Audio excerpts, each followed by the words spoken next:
Hello, and welcome back to The First Word, our daily devotional series. Today is day 109, and it's titled, Repair the Walls. Our scripture reference today is Amos chapter 9 and verse 11. Let's read it together. In that day I will restore David's fallen shelter. I will repair its broken walls and restore it. This prophecy reveals a God who is a master restorer. Just as he promised to rebuild what had been broken, he is ready to restore the areas of our lives that have been damaged by hardship or sin.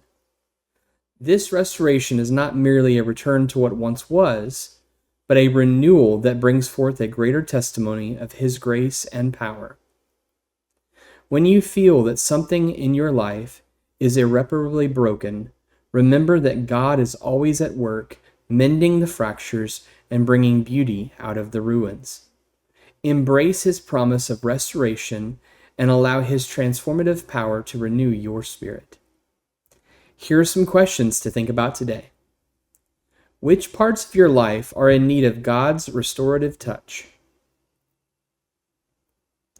How can you actively trust in God's promise to rebuild and renew what has been broken? And now, let's pray together. Father, I invite you to restore the broken areas of my life. Repair what has been damaged and renew my spirit with your transforming love. Help me to trust in your promise of restoration and to embrace the new beginnings you provide. In Jesus' name, amen. Thank you for joining us today. We will see you tomorrow for day 110 of The First Word.